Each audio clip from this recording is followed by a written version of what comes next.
Bonjour, nous sommes en 2014 dans le site de l'Institut Docteur Angélique, dans une série de vidéos de théologie mystique à l'école de Saint-Jean, et en particulier par le commentaire de l'évangile de Saint-Jean ou d'autres passages de l'évangile qui manifestent comment l'amour a été révélé par Jésus-Christ.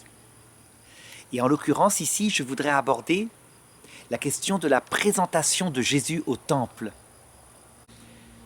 C'est un épisode que Jean ne rapporte pas parce qu'il avait déjà été rapporté par Matthieu dans son évangile au chapitre 2. Mais cet épisode prend tout son sens à la lumière du prologue de Saint Jean. Le Verbe s'est fait chair, à savoir que l'enfant Jésus n'est pas un enfant normal. Saint Matthieu raconte que lorsque le roi Hérode le Grand mourut, Joseph fut averti de nouveau en songe par l'ange du Seigneur, qui lui dit de retourner dans le pays d'Israël, parce que ceux qui en voulaient à la vie de l'enfant étaient morts. Joseph revint donc, et lorsqu'il apprit que le fils d'Hérode, Archélaüs, régnait en particulier sur la Judée, eh bien, il préféra par prudence s'en retourner vivre en Galilée, là d'où ils étaient partis, à Nazareth. Et c'est vrai que c'était le lieu où personne ne viendrait chercher l'enfant si quelqu'un avait de nouveau l'idée de se souvenir des grands signes qu'il y avait eus lors de sa naissance. Et c'est ainsi que Jésus prit l'accent qu'il y a en Galilée et que lorsqu'il se mit à prêcher 30 ans plus tard, eh bien, on l'appelait Jésus de Nazareth. Au verset 39, dans Saint Luc, il est dit une phrase qu'il faut commenter.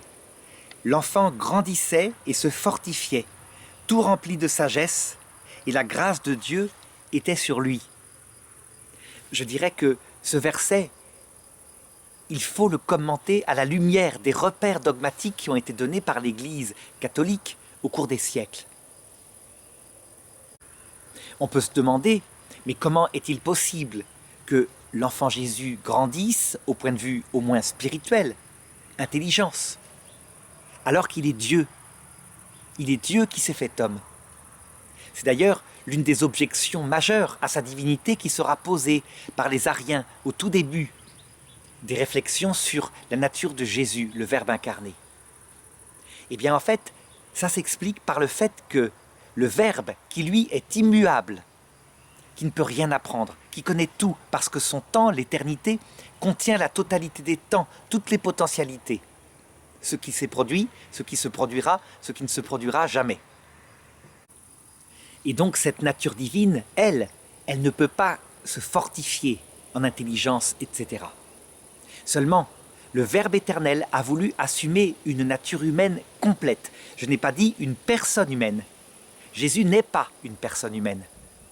Une personne humaine, ça veut dire une substance individuelle, intelligente, autonome. Un petit bébé qui l'aurait assumé. Pas du tout.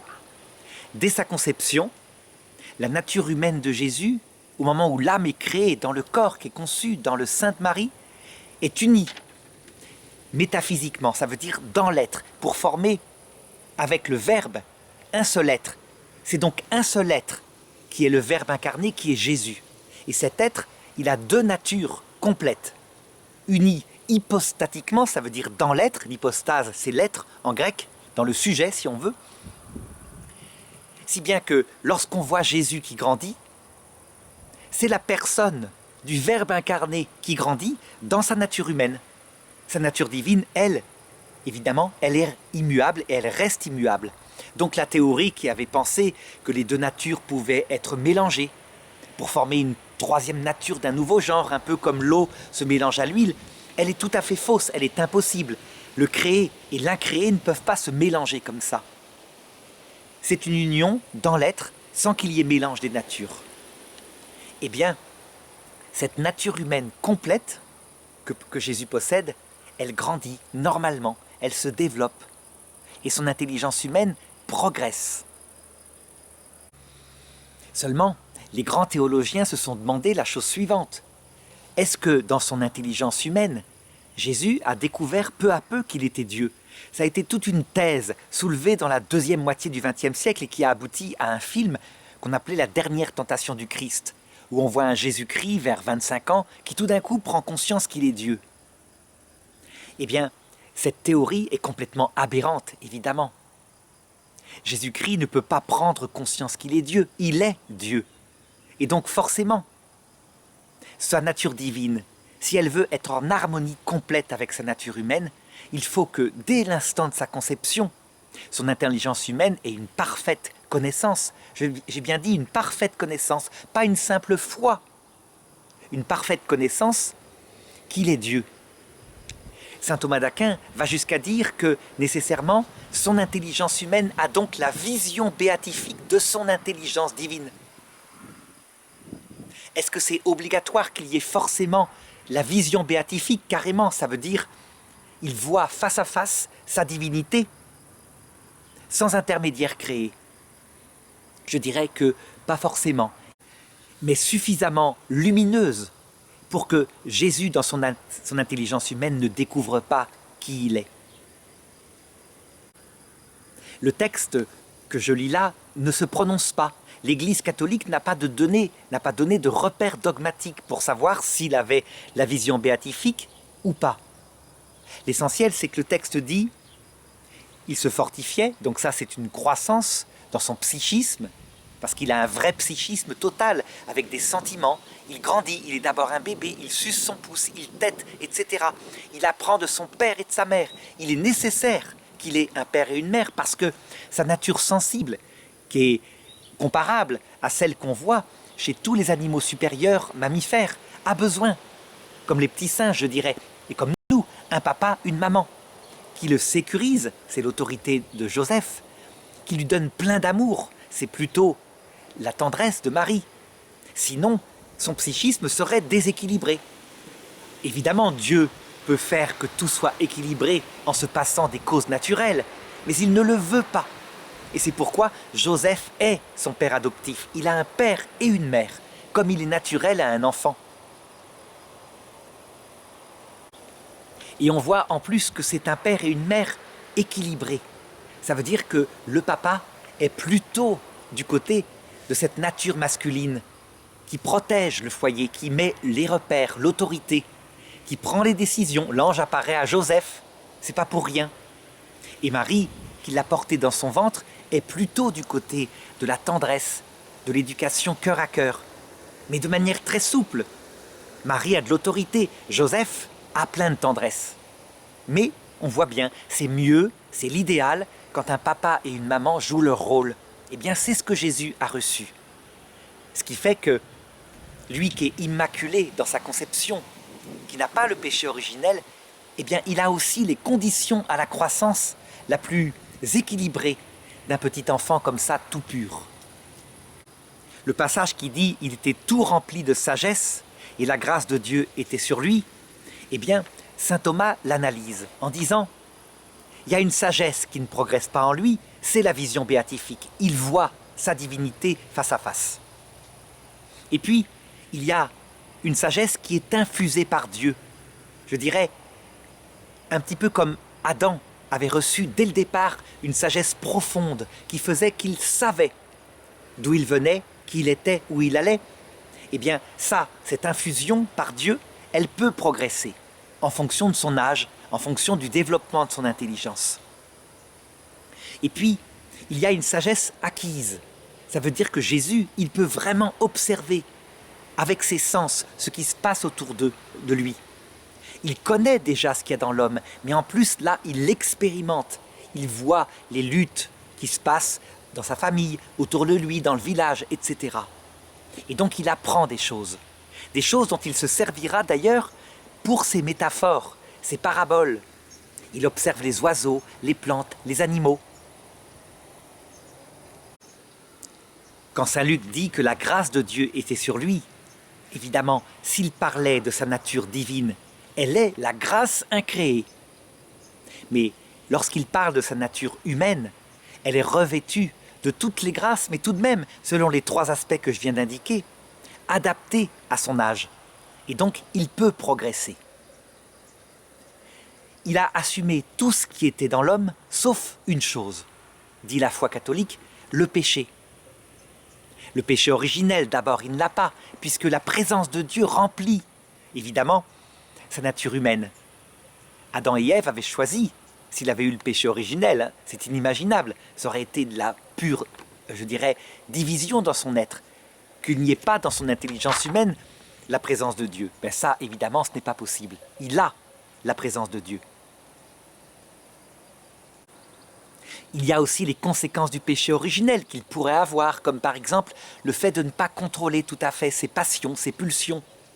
C'est ce que semble indiquer quand je dis qu'il a besoin d'un père et d'une mère et d'autorité. Donc l'autorité voudrait dire qu'il doit être repris parfois. Eh bien non, c'est pas ça.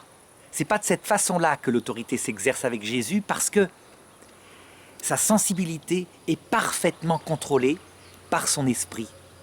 Il n'a pas les conséquences du péché originel. Donc l'autorité, ça consiste simplement à dire les choses qu'il faut faire, qu'il ne faut pas faire, et Jésus les suit sans effort. Il n'y a pas de sanction, pas besoin. Cette éducation-là n'est pas nécessaire pour Jésus.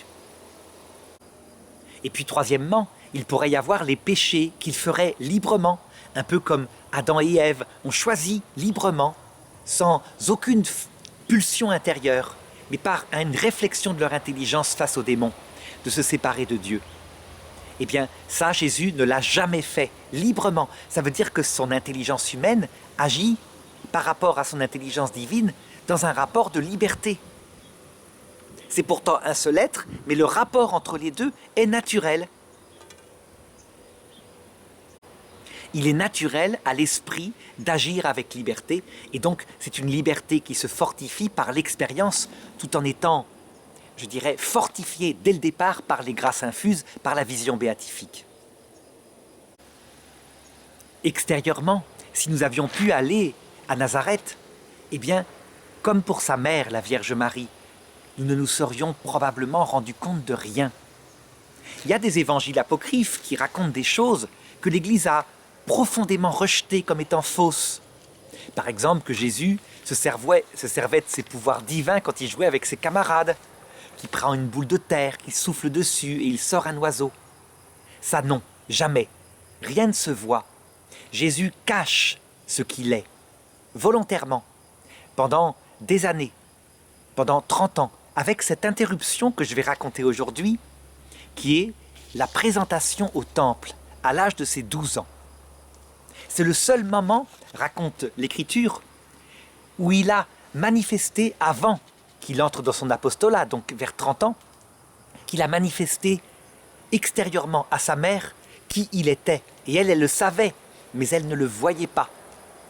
Parce qu'il se comportait comme un enfant normal, il leur était soumis.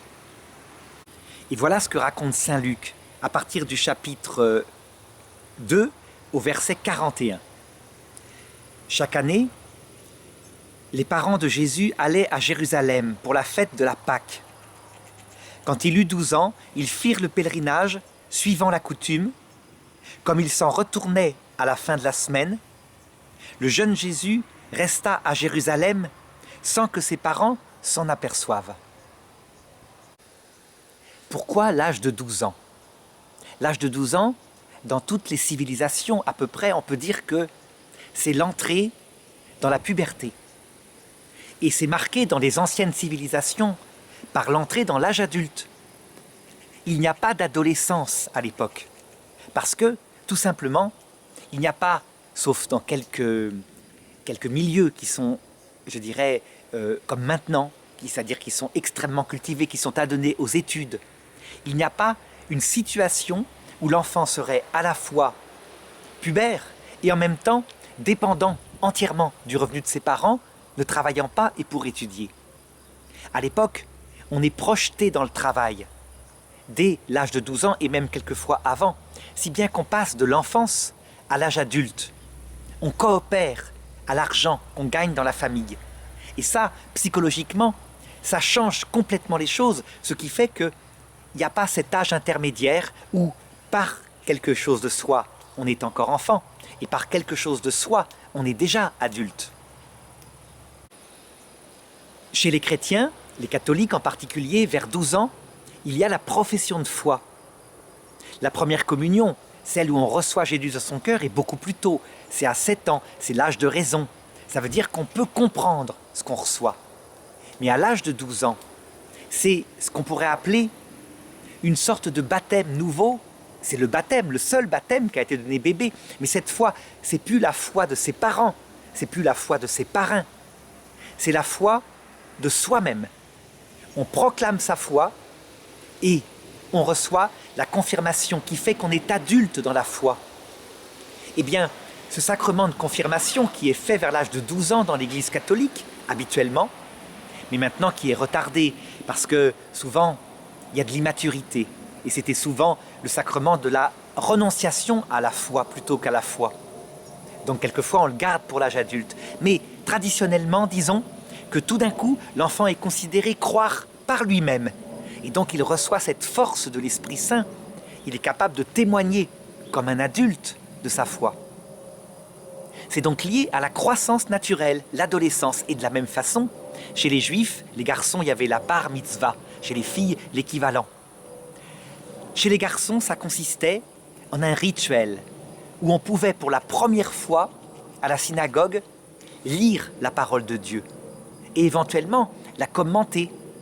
Parce que à cette époque-là, je dirais, le commentaire de l'écriture n'est pas forcément réservé au seul rabbin, même si habituellement c'est celui qui a fait des études, donc c'est celui qui va le faire en principe.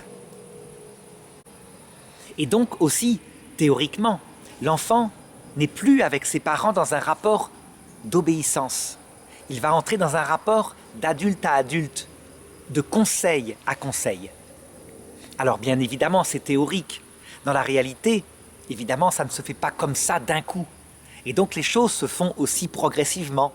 On passe de l'obéissance à une obéissance moins forte, à un conseil qui, je dirais, se fait de plus en plus discret jusqu'à ce que l'enfant prenne en main sa vie.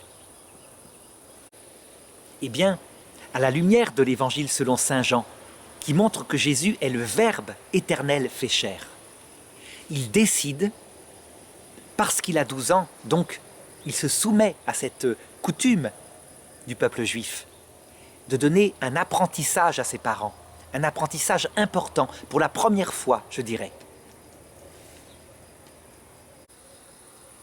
Je pense que c'est volontairement qu'il ne s'est pas mis avec la caravane des pèlerins qui retournaient vers la Galilée, que c'est prémédité. Et les parents, eux, ont l'habitude, il est avec les autres enfants, donc quand le groupe part, eh bien on ne vérifie pas parce que c'est pas une famille nucléaire comme maintenant la Sainte Famille, c'est une famille profondément villageoise. Chacun a un rôle sur les autres enfants. Et c'est ce qui fait que les enfants d'ailleurs sont bien élevés, sont équilibrés.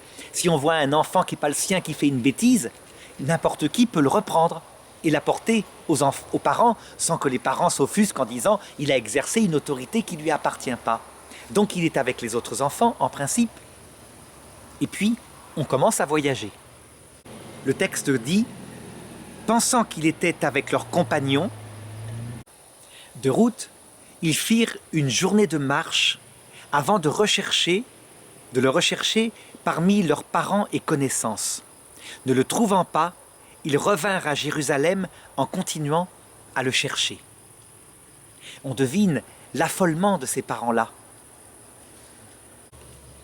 Alors on pourrait se dire, est-ce qu'ils ont raison de s'affoler comme ça? C'est ce que la Vierge Marie signifiera à son fils un petit peu plus tard. Elle était fort inquiète.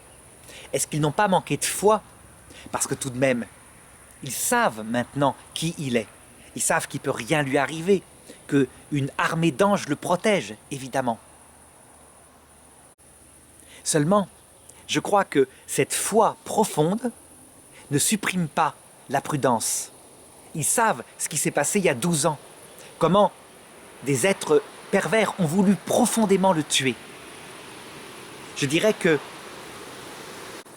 la confiance la plus forte en Dieu n'est pas là pour supprimer l'intelligence pratique, le bon sens, la responsabilité d'un père et d'une mère.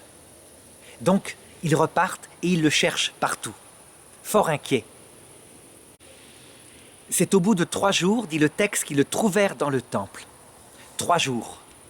Là, il faut absolument faire le rapport, en voyant que c'est voulu par Jésus, comme Dieu fait homme. c'est 3 jours de recherche. C'est énorme, c'est affolant. Il faut faire le rapport avec ce que Marie vivra 30 ans plus tard, moins de 30 ans maintenant, disons 20 ans plus tard. Les 3 jours où Jésus est dans le tombeau. On peut dire qu'il y a là directement une préparation volontaire à cet acte-là, qu'elle devra vivre le samedi saint. Jésus ne va pas jeter sa mère d'un coup dans le samedi saint et les 3 jours où il est au tombeau. Elle vit ceci une première fois et elle en est traumatisée, certes, mais elle s'en souvient. Elle s'en souvient parce qu'elle le retrouve. Et c'est une leçon profondément importante qui va fortifier sa foi dans la certitude qu'il ne peut rien lui arriver. Ou plutôt que s'il lui arrive quelque chose, c'est volontaire. Ils le trouvèrent dans le temple, assis au milieu des docteurs de la loi. Il les écoutait et leur posait des questions. Les pères de l'Église ont souligné à quel point cette situation était paradoxale, puisque celui qui possède la totalité de la science, celui qui est l'objet même de la loi de Moïse, pose des questions aux docteurs de la loi de Moïse. Celui qui possède la plénitude de la loi nouvelle pose des questions à ceux qui sont les enseignants de la loi ancienne, qui devra se taire au profit de son accomplissement dans la loi nouvelle. Alors, est-ce que Jésus fait que jouer un jeu? Est-ce qu'il écoute ou il fait mine d'écouter et est-ce qu'il fait mine de poser des questions? Eh bien, il faut répondre de la même façon. Son intelligence divine n'apprend rien, évidemment. Sa science infuse, donnée par Dieu, est beaucoup plus profonde et directe que cette science que peuvent donner les sages d'Israël. C'est du côté de sa science acquise que là, véritablement, il peut expérimenter des choses que par ailleurs il connaît, mais ce n'est pas pareil de les expérimenter. Pour donner un exemple de la différence entre cette science acquise et cette science, je dirais, spéculative, cette connaissance qui peut être donnée par Dieu. Jésus sait ce que c'est que souffrir. Il est venu même pour mourir sur la croix. Il le sait intellectuellement, de toutes les façons possibles. Mais quand il va vivre la croix expérimentalement, donc 20 ans plus tard, eh bien l'Épître aux Hébreux commente en disant que lui, tout fils qu'il était, apprit de ce qu'il souffrit l'obéissance et qu'il fut rendu parfait. Le texte va jusqu'à dire cela. Parce que quand on a vécu le fait d'être crucifié, le désespoir en acte, c'est pas pareil que savoir ce que c'est qu'être crucifié et savoir théoriquement ce que c'est que le désespoir. L'exemple est significatif pour montrer que toutes les sciences acquises, eh bien, il voulait les acquérir. Et donc il s'est mis à l'école des docteurs de la loi. Il s'est probablement mis, et déjà il l'a fait, avec Marie, à l'école de la lecture de l'écriture. Il a assimilé aussi avec Joseph un métier. Il a appris à travailler le bois. Il a observé la façon dont il exerçait cette autorité de père. Seulement, déjà, il ne fait pas qu'écouter. C'est là qu'il y a une différence. À 12 ans, normalement, il ne devrait faire qu'écouter. C'est quand on est devenu parfait qu'on se met à parler. Et pourtant, il parle. Tous ceux qui l'entendaient s'extasiaient sur son intelligence et sur ses réponses. Quand on l'interroge, il répond. Et là, c'est stupéfiant. On a une image de cette science infuse, donc donnée par Dieu, à travers, par exemple, le procès de Jeanne d'Arc. Jeanne d'Arc, elle n'a que 18 ans, 19 ans, lorsqu'elle est interrogée par des grands théologiens de son temps, dont Monseigneur Pierre Cochon, qui est, je dirais, un docteur dans la science du droit canonique de l'époque, donc forcément, en théologie, il est doué. Eh bien, les réponses de Jeanne d'Arc sont des réponses toujours intelligentes, qui vont droit au but, qu'on se souvienne de cette réponse absolument géniale, alors qu'elle devait tomber dans un piège. L'évêque lui demande « Es-tu en état de grâce ?» Si elle répond « Je le suis », elle commet une hérésie. On ne peut pas savoir si on est en état de grâce, puisque c'est un amour d'amitié, on ne connaît pas son cœur, on ne sait pas ce que Dieu pense de son propre cœur. Si elle avait répondu « Je ne le suis pas », ça aurait été pareil, embêtant puisqu'elle se disait envoyée de Dieu. Eh bien, elle répond, si j'y suis, que Dieu m'y garde, et si je n'y suis pas, que Dieu m'y mette. Ça, c'est la science infuse. Cette parole ne lui vient pas que d'elle-même, même si elle est très intelligente, très vive d'esprit. Il y a l'Esprit Saint qui l'aide. C'est ça qu'on appelle la science infuse. Eh bien, je le disais tout à l'heure, cette science infuse, même en Jésus, elle a progressé. Ça veut dire qu'elle se nourrit de la science acquise. Son intelligence fonctionne un petit peu, comme fonctionne aussi la théologie catholique dans son sommet. Foi. Alors lui, il n'a pas la foi s'il a la vision béatifique, mais disons que s'il n'a pas la vision béatifique, sa connaissance du contenu de sa mission, de la doctrine du salut, se nourrit de sa raison, donc de l'expérience qu'il acquiert. Et sa raison est nourrie par cette science infuse qui lui vient à la fois de sa propre réflexion et de l'Esprit Saint. C'est ce que je voulais dire quand saint Thomas d'Aquin, pour commenter sa méthode, dit « foi et raison marchent ensemble comme deux affectionnés ».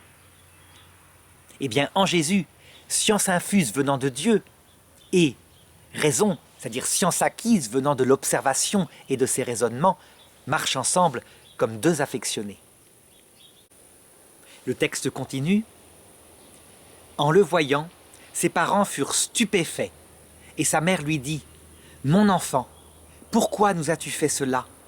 Vois comme nous avons souffert en te cherchant, ton père et moi. » D'abord, ton père et moi, ça il faut le remarquer.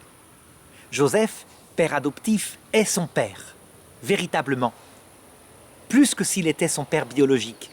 Il lui a donné l'autorité, son nom, sa descendance, la généalogie. Il est fils de David grâce à lui. Et donc, il a raison de poser cette question-là. Cependant, c'est Marie qui pose la question. Joseph ne la pose pas. Sans doute parce que, par moments, eh bien, il se mettait en arrière par rapport à cette autorité qui lui avait été remise par l'ange. Marie étant celle qui avait reçu la visite de l'ange. Et Marie, dans cette simple phrase, indique toute l'inquiétude par où elle est passée, et dont je parlais tout à l'heure. Quand elle pose la question « Pourquoi nous as-tu fait cela ?»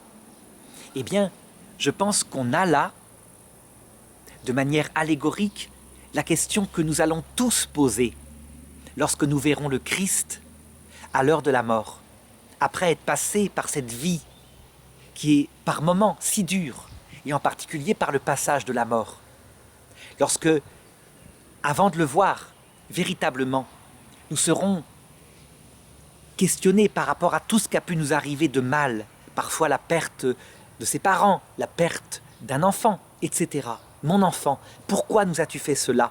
C'est la question de toute l'humanité finalement, c'est la même question que Job. Pourquoi est-ce que la souffrance existe? Et sa mère la pose, c'est prophétique. Et cela indique aussi que sa mère n'a pas la réponse. Elle n'a pas encore reçu l'enseignement de son fils qui donnera la réponse.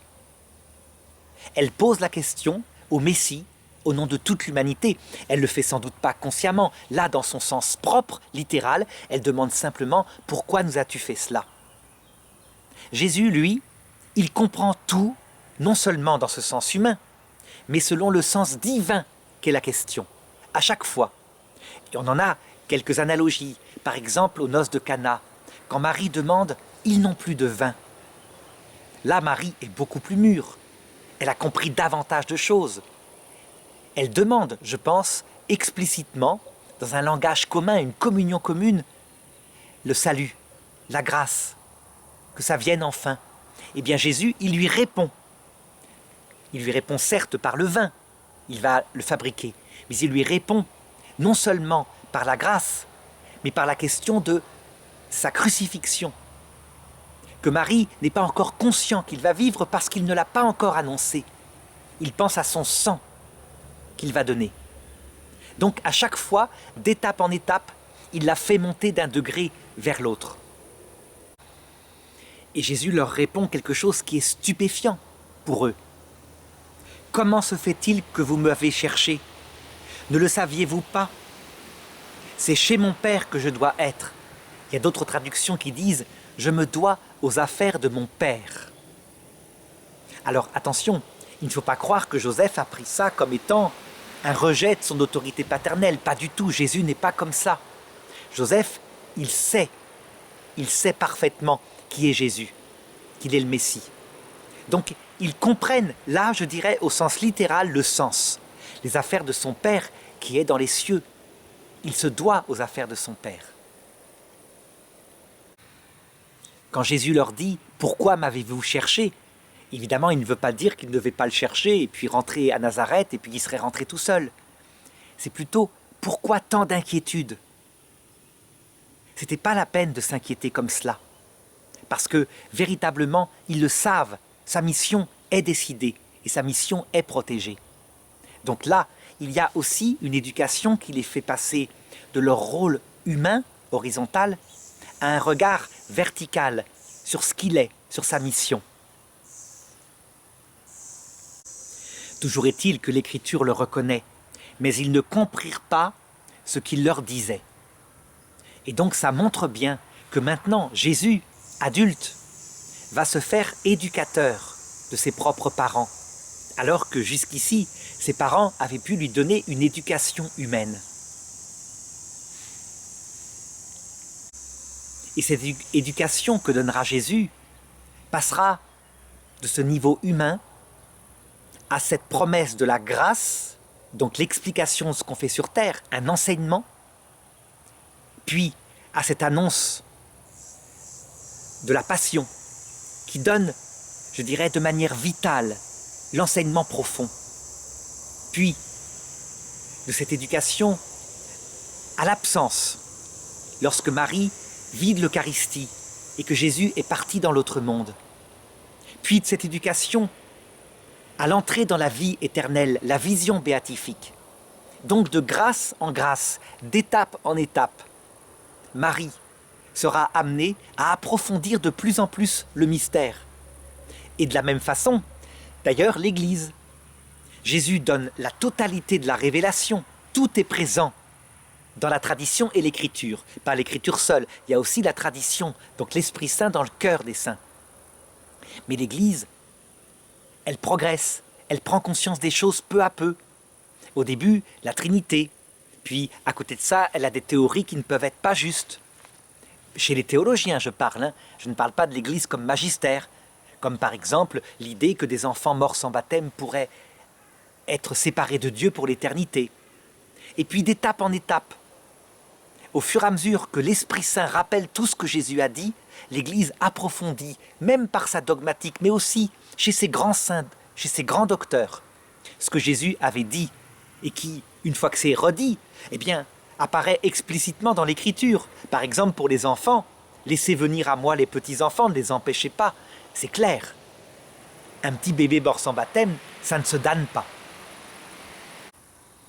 On peut donc dire que Marie aura compris la totalité de ce qu'elle doit comprendre dans la vision béatifique et qu'elle a connu comme nous le cheminement, le progrès. Le texte continue et dit « Jésus descendit avec eux pour rentrer à Nazareth. Il leur était soumis. » Ça veut dire que de ses 12 ans à ses 30 ans, eh bien, il a été un fils qui était là, qui a évidemment travaillé, puisqu'il était entré dans l'âge adulte, mais qui était normal, extérieurement. Tellement normal d'ailleurs que quand il se mettra à prêcher pour la première fois, ses frères et ses sœurs, qui sont en fait sans doute des cousins, puisque le nom de la mère de ses frères et sœurs, je l'ai dit, c'est Marie, femme de Clopas, une femme qui est citée et qui est à côté de Marie à la croix de Jésus. Et sa sœur, elle s'appelle Salomé, je crois. Eh bien, ils ont un père qui n'est pas non plus Joseph. Toujours est-il que ses frères et ses sœurs, qui eux aussi ne comprennent pas, qui voient surgir cette espèce de prédication, voudront l'arrêter, l'enfermer, pour ne pas avoir d'ennui. Donc il y aura, de manière stupéfiante, une mission qui d'un coup se mettra à briller, alors que extérieurement, il ne laissait rien paraître. On a vu des choses comme ça se réaliser de manière analogue chez les saints. Je pense à saint Thomas d'Aquin. Saint Thomas d'Aquin, on l'appelait le bœuf muet. Bœuf parce qu'il était très fort physiquement, mais muet parce qu'il se taisait. Et puis il passait quelques examens. Et quand il passait des examens, par exemple avec Saint Albert le Grand, Albert le Grand disait « Celui-ci, quand il se mettra à mugir, le monde l'entendra ». Il avait deviné que c'était une intelligence supérieure. Mais les autres ne le savaient pas forcément, sauf s'ils l'aidaient pour leurs devoirs. Alors on sait qu'il y a eu toute une série de questions qui se sont posées. Qu'est-ce qu'a fait Jésus pendant ces presque 20 ans? Certains ont pensé qu'il était allé en Orient pour apprendre la sagesse d'autres religions, du côté de l'Inde, quelque chose comme cela. Pas du tout. Il est resté à Nazareth. Rien d'autre. S'il avait voyagé, c'est le cas par exemple de Mohamed, il a voyagé, eh bien c'est raconté tout simplement. Et là pareil, ça aurait été raconté. Il aurait disparu, mettons 15 ans pour réapparaître. Et à ce moment-là, ses frères n'auraient jamais cherché à l'arrêter. Non, il exerçait, dit la tradition, la profession de son père, qui est mort dans ces périodes-là, on ne sait pas quand. Il exerçait la profession sans doute de charpentier.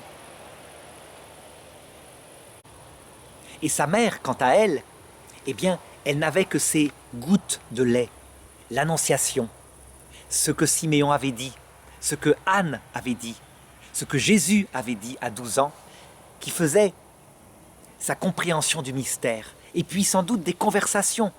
Est-ce qu'il lui a enseigné les choses profondément? Je ne pense pas. Je pense qu'elle retenait les choses en l'observant, mais qu'il était très silencieux. Et que, comme les autres, elle a appris qu'il devrait mourir sur la croix lorsqu'il s'est mis à l'annoncer. Il faut que le Fils des hommes monte à Jérusalem. Et là, il sera livré aux anciens, et ils le crucifieront. Mais le 3e jour, il ressuscitera. Marie n'est pas forcément au courant de ce pourquoi Jésus est venu. Il est venu pour ça, ce baptême qu'il attend. Parce qu'il respecte son rythme. Il respecte sa propre croissance. Elle ne peut pas vivre, elle n'aurait pas pu vivre, je dirais, elle, si limpide, si sensible, avec cette perspective de la croix comme ça pendant 30 ans, sans arrêt. À un moment donné, elle l'apprend, je pense. Et à ce moment-là, elle est préparée pour la crucifixion et pour le samedi saint autant qu'on peut l'être. Son cœur en sera transpercé d'un glaive de douleur.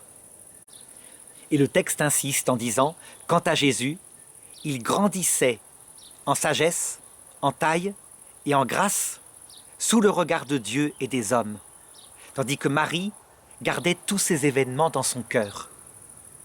Jésus grandit de toutes les manières possibles, et même en sagesse. Ça, il y a eu plusieurs livres de grands théologiens qui ont cherché à manifester comment Jésus a pu grandir en sagesse, alors que ça paraissait si contradictoire avec le fait qu'il était Dieu fait homme. Mais je le répète, c'est dans son intelligence humaine qu'il grandit en sagesse. De même, le fait qu'il grandisse en grâce, eh bien, pose véritablement la question pour savoir s'il avait vraiment, comme le pense saint Thomas d'Aquin, la vision béatifique. Parce que la vision béatifique, quand on l'a totalement. Et donc, sous ce rapport-là, on ne grandit pas. L'autre inconvénient de cette hypothèse de saint Thomas d'Aquin qui lui permet d'expliquer l'unité psychologique de la personne du Verbe incarné, c'est que la vision béatifique, elle ne peut être donnée qu'à une âme, je dirais, totalement kénose, qui s'est abaissée au-dessous d'elle-même librement. Eh bien, Jésus, ça, il ne le vit pas forcément tout de suite. Certes, il obéit à son Père, et c'est déjà une kénose. Mais cette kénose ne doit-elle pas être préalable à l'entrée dans la vision béatifique? Elle n'est pas habituellement une conséquence. Parce qu'on ne supporte pas la vision béatifique, nul ne peut voir Dieu sans mourir. Eh bien, l'intelligence du Christ peut-elle voir sa propre divinité sans mourir à elle-même de toutes les façons possibles? C'est une vraie question et que je traiterai à d'autres moments dans ce commentaire de Saint Jean.